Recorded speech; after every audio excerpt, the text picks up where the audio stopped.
Additional charts for multiple variables. Stacked column chart allows the reader to compare the relative values of quantitative variables for the same category in a bar chart. Clustered column or bar chart, an alternative chart to stacked column chart for comparing quantitative variables. Scatter chart matrix are useful chart for displaying multiple variables. Stacked column and bar charts should be used only when comparing a few quantitative variables and when there are large differences in the relative values of the quantitative variables within the category. A scatter chart matrix allows the reader to easily see the relationships among multiple variables.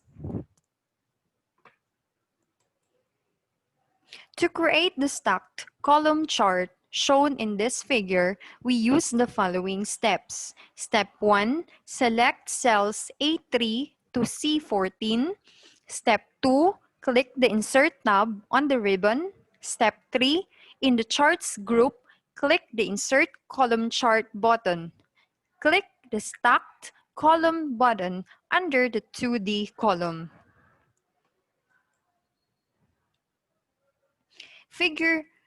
This figure shows the multiple column charts require considerably more space than the stacked and clustered column charts. However, when comparing many quantitative variables, using multiple charts can often be superior, even if each chart must be made smaller.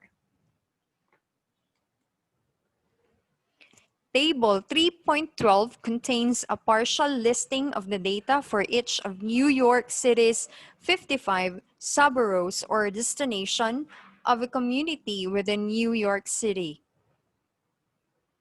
On monthly median rent,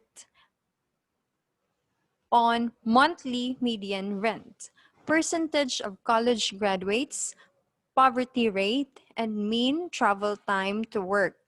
We will use the scatter chart matrix to examine the relationship between these different categorical variables. This figure displays a scatter chart matrix or scatter plot matrix for data related to rentals in New York City. Each scatter chart in the matrix is created in the same manner as for creating a single scatter chart.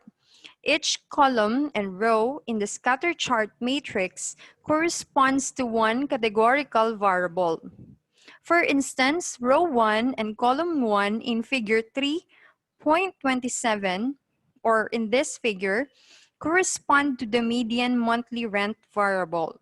Row 2 and column 2 correspond to the percentage of college graduates variable.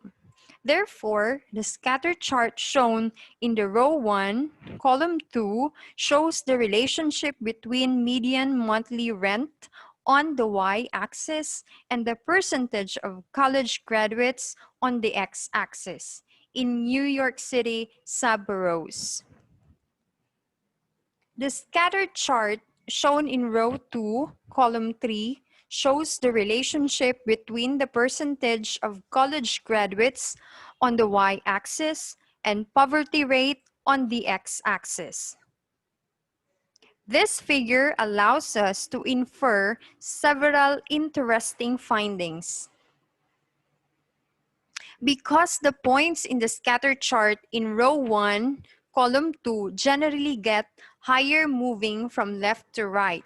This tells us that sub-rows with higher percentages of college graduates appear to have higher median monthly rents. The scatter chart in row 1, column 3 indicates that sub-rows with higher poverty rates appear to have lower median monthly rents. The data in row 2, column 3 show that sub-rows with higher poverty rates tend to have lower percentages of college graduates. The scatter charts in column 4 show that the relationships between the mean travel time and the other Categorical variables are not as clear as relationships in other columns. Scatter chart matrix is created using the Excel add-in ExcelM Miner. Statistical software packages such as R, NCSS, and SAS can also be used to create these matrices.